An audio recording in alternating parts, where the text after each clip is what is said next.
Hello. आज इस video में ये डिसीजन होगा कि टेंथ क्लास में कौन बुक पढ़े कि अच्छा रहेगा, कौन बुक से ज़्यादा टकराता है और कौन बुक से क्वेश्चन आंसर भी सही रहता है, रॉन्ग नहीं। क्योंकि जहाँ आप दो पढ़िएगा उसमें एक गलत हो जाएगा तो उसको कोई मतलब ही नहीं है। इसलिए जी आज देखिए यहाँ किताब लाया हूँ, 2-3-4 को बुक लाया हूँ अच्छा डिसीजन के लिए बताने के लिए क्या पढ़िएगा। सबके पारापारी बता दे रहा हूँ किस में अच्छा रहता है, किस में बहुत अच्छा रहता है। देखिए पहला नंबर पर तो मैं लाता हूँ यहाँ ये टारगेट बोर्ड। ये अच्छी है कि ऑब्जेक्टिव वाला नहीं, इसको क्या टारगेट बोर्ड टोटल विषय का है, सेट है जिसे मॉडल सेट कहते हैं। मॉडल पेपर है ये। मॉडल पेपर तो और ख़ास कर मॉडल पेपर टारगेट बोर्ड में गलत तो ना रहता है, अच्छा भी रहता है, टॉपिक भी बढ़िया रहता है। देखिए यहाँ महत्वपूर्ण सूचना ये सब बारे में टोटल बताया रहता है, इसे सब बुक में बताता है। पर इस बुक से मैं पढ़ा हूँ और ये बुक से पढ़ना भी अच्छा है क्योंकि इसमें ना गलत रहेगा ना रॉन्ग रहेगा और VVI क्वेश्चन रहता है। आप देख सकते हैं मैथ के, देखिए एक आध क्वेश्चन रुकिए निकालते हैं। देखिए यहाँ सब पूछल क्वेश्चन ये सब है, आप देख सकते हैं एकदम VVI क्वेश्चन देता है। इसलिए मैं तो टारगेट को फिक्स करता हूँ नंबर 1 पर एकदम। ये पढ़िएगा, ये बुक टारगेट अच्छा रहेगा। अब देखिए आता है ये ऑनलाइन मॉडल पेपर, ये भी टारगेट की ही तरह है। ये और टारगेट में कोई अंतर नहीं है, फिर भी इससे बेटर टारगेट है। अब ये दोनों लगता है कि क्वेश्चन सेम रहेगा, फिर भी ये टारगेट में है ना कि जो पूछने वाला सिलेबस रहता है उससे आता है। और ये है कि जो पाया वो में दे दिया, पर ये भी है ठीक इसमें रहता है। अभी वो इसमें आ गया, यहाँ उन 2 किताब हो गया। अब बिहार बोर्ड मॉडल पेपर जारी करता है, ये तो आपका पढ़ना ज़रूरी है जी। ऐसा 2-3 साल के देखो, ये 2022 का मॉडल पेपर है, नहीं 2021 का है। अब जितना मॉडल पेपर पढ़िएगा उतना ही फ़ायदा रहेगा। पहले मॉडल पेपर पढ़ने से तो ये फ़ायदा रहता है कि आपका कॉन्सेप्ट क्लियर रहता है, आंसर कहाँ गलत है कहाँ सही है ये सब पता चलेगा। अब आता है देखिए यहाँ सिर्फ ऑब्जेक्टिव गाइड बुक, विषय व विषय ऑब्जेक्टिव रहेगा। ऑब्जेक्टिव गाइड 2021 का ये है, देख लो। कोई भी लोग तो हम ऑब्जेक्टिव में यही चुनेंगे, ऑब्जेक्टिव में टारगेट ना चुनेंगे, सिर्फ वो वाला गलत देता है। और ये टारगेट जैसे मॉडल से टारगेट हम चुनते हैं, मॉडल से जो टारगेट होता है ना अच्छा रहता है। अब ऑब्जेक्टिव गाइड है, देखिए यहाँ सभी भी ऑब्जेक्टिव रहता है, इसमें एकदम छोटा क्वेश्चन मिलेगा आपको। और इसी पर मैं वीडियो भी बनाता हूँ, 2-3 गो बनाया हूँ इसी पर से, कहिएगा कमेंट में। तो इस पर से देखिए यहाँ विशेषण उशेषण अच्छा एकदम पूछने वाला क्वेश्चन रहता है, मस्त एगो ही रहता है।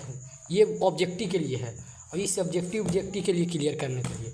अब इसके बाद आता है एक और दिव्या इसमें है ना कि सूत्रे सब चीज़ मिलेगा, सूत्रे से ही देखिए यहाँ आप देख सकते हैं। केमिस्ट्री में है, हमारे घुसे हैं, ये भी है से अच्छा है। पर इससे अब 2 में से कोई एक लीजिएगा तो ये लीजिए, कहीं इसमें ज़्यादा छाटा होता है। इसके बाद आता है कोचिंग से लॉन्च किया गया, देखिए हमारा कोचिंग ज्ञान प्रकाश एजुकेशनल से सर ने लिखे हैं, खुद हाथ से छापे हैं, ये पैसा से लेना पड़ा। इसमें एकदम VVI क्वेश्चन है, कहिएगा तो इसका भी फ़ोटो खींच के सब डाल दीजिएगा कमेंट में, खाली आप कीजिए। तो देखिए यहाँ संस्कृत के पूरा शब्द रूप व्याकरण सब चीज़ है।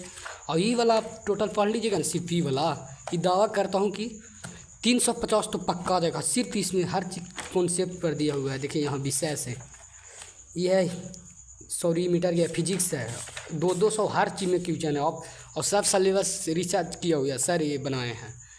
ये इतना बुक लाए इस सब में से मैं तो सब पढ़ा हूँ, पर ज़्यादा बेटर के लिए जिसको 300 लाना रहता है, 300-400 प्लस, उसके लिए ये। और देखिए ये भी कोचिंग से नहीं बनता है तो कोई दिक्कत नहीं, हम बना दूंगा वीडियो। और फिर विशेष में ये ज़रूरी है, एक कप मॉडल पेपर और एक गाइड ऑब्जेक्टिव का, इतना जरूर। तो पुल कहाँ अवस्थित है, तो पाटली बुक्स का रहता है। जैसे कि अभी जो मैं आपको बताने वाला हूँ ये आपके संस्कृत के बुक्स का ऑब्जेक्टिव क्वेश्चन है, तो 45 नंबर का पूछा जाता है, ठीक है ना। और 55 नंबर का संस्कृत व्याकरण में से पूछा जाता है। तो सारे मैं आपको बता दूंगा, पहले आप लोग ये याद कर लीजिए, ठीक है ना।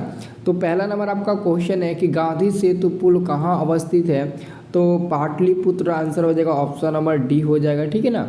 दूसरा नंबर क्वेश्चन है कि पाटली पुष्पों की पुतलिका रचना के आधार पर पटना का कौन सा नाम है, तो पुष्पपुर, ठीक है ना। आंसर क्या होगा, दूसरा का आंसर हो जाएगा ए नंबर, ठीक है ना। दूसरा का आंसर क्या होगा, ए नंबर। तीसरा नंबर क्वेश्चन बहुत ज़्यादा बार पूछा गया है कि पटना का इतिहास पुराना है, तो पटना का इतिहास कितना वर्ष पुराना है, तो 2500 वर्ष पुराना है। यहाँ पर हमारा तीसरा का भी आंसर क्या होगा, तो ए नंबर होगा, 2500 वर्ष पुराना। ये क्वेश्चन एक बार नहीं बल्कि हज़ारों बार आपके एग्जाम में पूछा गया है, ठीक है ना। तो सारे क्वेश्चन को अच्छे से याद कर लीजिए, कोशिश करिए कि एक भी क्वेश्चन छूटे ना। यहाँ पर हमारा क्वेश्चन नंबर 4 है कि पटना नगर की पालिका देवी कौन है। पटना नगर की पालिका देवी कौन है, तो पटन देवी। यहाँ पर आंसर हो जाएगा 4 का आपका सी नंबर हो जाएगा, ठीक है ना। 5 नंबर क्वेश्चन है कि संसार में बच्चों का रक्षक कौन होता है, तो संसार में बच्चों का रक्षक कौन होता है, तो माता होती है, हमारी माँ होती है। संसार में बच्चों का रक्षक कौन होती है, तो हमारी माँ होती है, यानी कि माता श्री, ठीक है ना। तो 5 का आंसर होगा ए नंबर। अब हमारा अगला क्वेश्चन है 6 नंबर। 6 नंबर हमारा क्वेश्चन है कि मंत्री वीरेश्वर का स्वभाव कैसा था। मंत्री वीरेश्वर का स्वभाव कैसा था, दानी। मंत्री वीरेश्वर जो था ना वो काफी दानी था, यानी कि गरीबों और आलसियों को फ्री में वस्त्र भोजन इत्यादि सब दिया करता था, इसलिए उसको दानी बोला गया, ठीक है ना। मंत्री कहाँ का, मिथिला का मंत्री था। मंत्री वीरेश्वर कहाँ का मंत्री था, तो मिथिला का ये मंत्री था, ठीक है ना। अगला क्वेश्चन 7 नंबर की अथर्ववेद में कितनी मंत्र दर्शनवती ऋषिकाओं का उल्लेख मिलता है, तो यहाँ पर हमारा हो जाएगा 24 संस्कृत में देता है कभी-कभी, ठीक है ना। तो 24 याद रखना, ये हमारा 24 यानी कि 24, 24 यानी कि 20 नहीं, 1 मिनट, इसका आंसर 24 नहीं होगा, इसका आंसर ये होगा 5 होगा ना। अथर्ववेद में कहा है तो अथर्ववेद की 5 होगा, ठीक है। 24 ही होना चाहिए क्योंकि अथर्ववेद में कहा है ना, तो 24 ही होना चाहिए, ठीक है ना। मैं इसको देखकर कमेंट में पिन कर दूंगा, ठीक है ना। अगला हमारा क्वेश्चन नंबर 8 है। क्वेश्चन नंबर 8 है कि गार्गी एवं वत्सवल्लभी किनके दरबार में रहती थी, किनके दरबार में रहती थी, तो ये राजा जनक का नाम सुने है ना, ये राजा जनक के दरबार में रहती थी, ठीक है ना। अगला क्वेश्चन विजयांका का वर्ण यानी कि रंग थी, उसका विजयांका जो थी उसका रंग कैसा था, उसका रंग कैसा था, तो आप लोग याद रखना श्याम, ठीक है ना। क्या होगा, श्याम हो जाएगा ए नंबर, ठीक है ना। अगला क्वेश्चन है गांधी दर्शन से प्रभावित होकर किसने पुस्तकों की रचना की थी। गांधी दर्शन से प्रभावित होकर, तो पंडिता छमाराव। क्या होगा, पंडिता छमाराव, यहाँ पर केवल उनका शॉर्ट नाम दिया छमाराव, तो पंडिता छमाराव हो जाएगा, ठीक है ना। अगला क्वेश्चन अन्न प्रशासन संस्कार किस संस्कार के अंतर्गत आता है। अन्न प्रशासन संस्कार जो होता है वो किस संस्कार के अंतर्गत आता है, तो जन्मपूर्ण संस्कार। जन्मपूर्ण संस्कार कितने होते हैं, 3 होते हैं, और जन्मपूर्ण का मतलब हुआ कि आपके जन्म से पहले आपके जीवन में ना 3 संस्कार होते हैं। 13 नंबर क्वेश्चन है इनमें से कौन शैक्षणिक संस्कार नहीं है, शैक्षणिक संस्कार इनमें से कौन नहीं है, तो 12 का आपका उत्तर जो ऑप्शन नंबर बी होगा, जात कर्म जो है ना वो शैक्षणिक संस्कार नहीं है, बाकी वेदाराम उपनयन अक्षराराम वेदाराम ये सब है, ठीक है ना। अगला क्वेश्चन हमारा 13 नंबर की प्राचीन काल में ब्रह्मचारी वेदाराम कहाँ करते थे, तो हमारा आंसर होगा 13 का ऑप्शन नंबर सी हो जाएगा, गुरु के घर, ठीक है ना, गुरु के घर पर। अगला क्वेश्चन किसान संस्कार में शिष्य का प्रथम क्षौर कर्म कहाँ होता था, तो प्रथम क्षौर कर्म कहाँ होता था, तो 14 का आंसर हो जाएगा गुरु के घर में, ठीक है ना, गुरु के घर में। अगला क्वेश्चन आपका 15 नंबर है। 15 नंबर क्वेश्चन है भिखनटोला गांव के निवासी कैसे थे। भिखनटोला गांव के निवासी, देखो भिखनटोला जो गांव था ना वो काफी इनकी धन वाले नहीं थे, शिक्षा भी किसी का शिक्षा नहीं थी। संपन्न शिक्षक किस विद्यालय में आए थे, किस विद्यालय में आए थे, तो 16 का आंसर मिलेगा ऑप्शन नंबर ए, प्राथमिक विद्यालय। मूल शंकर नहीं बाल विवाह के मतलब बाल विवाह के नहीं बल्कि अन्य, यहाँ पर ब्रैकेट में दिया स्वामी दयानंद, तो मूल शंकर इनके स्वामी दयानंद ने सत्यप्रकाश नामक ग्रंथ की रचना किस भाषा में किया था, मुंबई में सबसे पहले आर्य समाज की स्थापना। क्वेश्चन नंबर 19 है वेदों के प्रति धर्मानुयायियों का ध्यान किसने आकर्षित किया, तो यहाँ पर हमारा 19 का हमारा आंसर मिल जाएगा, हाँ बहुत बढ़िया, 19 का आंसर यही मिलेगा, ठीक है ना, स्वामी दयानंद, ठीक है ना, स्वामी दयानंद सरस्वती ने, ठीक है ना। अगला क्वेश्चन है भाग्य नैत संभवती किसने सोचा, ये किसने सोचा, मतलब इसका हिंदी हुआ कि भाग्य से ही ऐसा संभव हो सकता है, ऐसा किसने सोचा था, तो एक पथिक ने सोचा था जो बाघ बोला था बाघ, ठीक है ना, उसी के प्रति ये बोला था पथिक, ठीक है ना। अगला क्वेश्चन हमारा है 21 नंबर हमारा क्वेश्चन है 21 नंबर क्वेश्चन देखिए, पुत्र तव कर्णम किसने कहा, ये चोर ने कहा था, किसने कहा था, नहीं ये चोर ने नहीं कहा था। 21 नंबर क्वेश्चन है पुत्र तव कर्णम किसने कहा, तो ये हमारा पथिक होगा, ठीक है, क्या होगा, ये पथिक ही होगा, ठीक है, क्योंकि यहाँ पर बाघ और पथिक की कहानी है और उसी चैप्टर का यह है पुत्र तव कर्णम किसने कहा, ठीक है ना, ये आपका पथिक ही होगा। अगला क्वेश्चन आपका 22 नंबर अक्षर किसी को डाउट लगता होगा इस क्वेश्चन को आप देख सकते हैं, क्योंकि ये जो आपका चैप्टर है ना व्याघ्र पथिक का था, उसमें एक पथिक और एक बाघ है, उन्हीं दोनों का कहानी है, ठीक है ना, उन्हीं दोनों का कहानी है। बूढ़ा बाघ था, उसके हाथ में सोने का कंगन था और वो सोच रहा था कि इसी की लालच की मदद से हम मतलब किसी भी मनुष्य को मार